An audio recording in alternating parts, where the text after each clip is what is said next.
ISI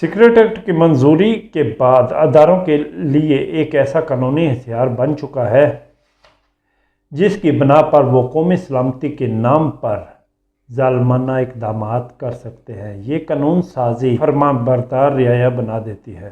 یہ act قانون کی حکمرانی کو پوری طرح متاثر کر سکتی ہے۔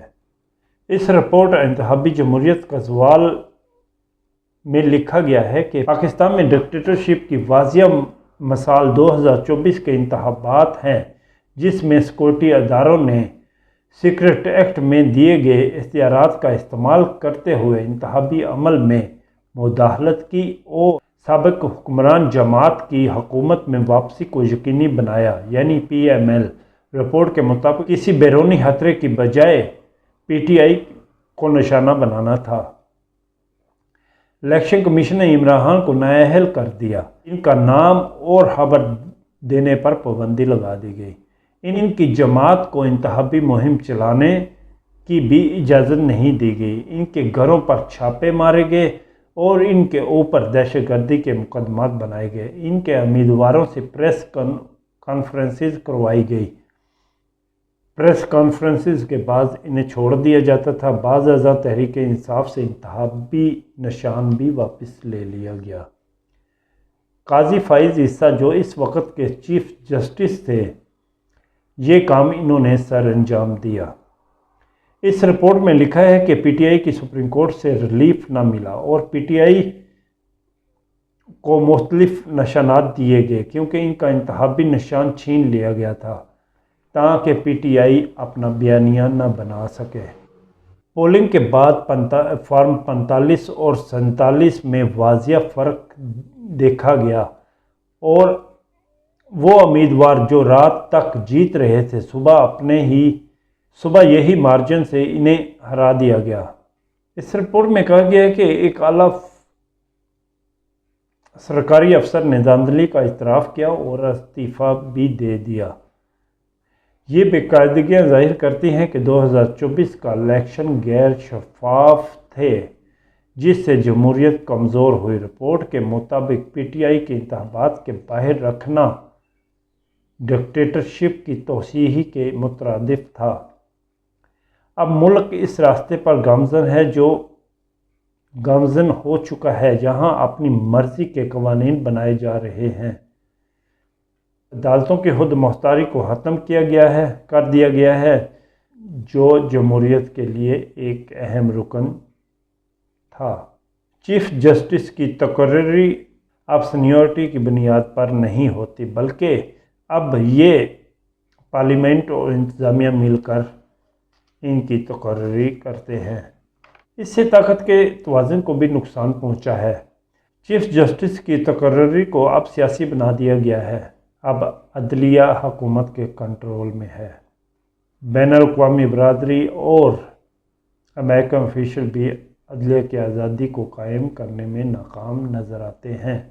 آفیشل سیکرٹ ایکٹ اور 26ویں ترمیم ایک جابرانہ ایکٹ جانا جا سکتا ہے۔ حکومت نے اپنی قانون سازیوں کے ذریعے اگلی کئی دہائیوں تک کے لیے شہریوں کی آزادی کو خطرے میں ڈال دیا ہے۔ اگر عمران خان کو رہا کر دیا جاتا ہے اور اداروں کو آزاد کیا گیا تو پاکستان میں امنیت قائم اور مضبوط ہونے کا امکان ختم ہو جائے گا۔ ناظرین، یہ تھی رپورٹ جو آپ کے سامنے رکھی۔ ناظرین، دوسری جانب field marshal general Asim Munir امریکہ کا جن حالات میں دورہ کر رہے ہیں، وہ دورہ اب مزید تنازعات کا شکار اور انڈر پریشر ہوگا، کیونکہ امریکہ، اسرائیل، ایران پر حملہ کر چکے ہیں اور ان کی تمام ملٹری لیڈرشپ کو شہید کر چکے ہیں۔ امریکہ جو ہمیشہ سے اپنے مفادات کے بارے میں ہی بات کرتا آیا ہے، وہ یہ report field marshal Asim Munir کے سامنے رکھیں گے اور ان کو انڈر پریشر کرنے کے بعد ان سے اپنی مرضی کے اپنے مفادات کے اوپر بات کریں گے۔ اس رپورٹ میں جہاں صاف لکھا ہے کہ عدلیہ کی آزادی، شہریوں کی آزادی، صحافیوں کی آزادی اور دہشت گردی کے ایکٹ، سیکرٹ ایکٹ کی روشنی میں اور فیلڈ مارشل کا الیکشن چوری کرنا، اس کے بعد امریکہ جنرل عاصم منیر سے اپنی مرضی سے جو بھی چاہے گا وہ کروائے گا۔ ماضی میں ہم دیکھ چکے ہیں کہ ہمارے جرنیلوں نے کیسے امریکہ کے مفادات کے لیے اپنے ملک کو بیچا، اور اس کا نتیجہ جنرل مشرف کے دور میں ہم نے تقریباً 70,000 جانوں کا ضیاع کیا، اور پاکستان میں دہشت گردی کی ایک لہر اٹھی جو 20 سال تک، جس کا خمیازہ پاکستان اور پاکستان کے شہریوں نے بھگتا۔ اب فیلڈ مارشل امریکہ کو پاکستان کو تباہ و برباد کرنے کے لیے کیا پیش کرتے ہیں، کیونکہ ان جرنیلوں سے پاکستان کی بہتری کے بارے میں تو سوال کیا ہی نہیں جا سکتا۔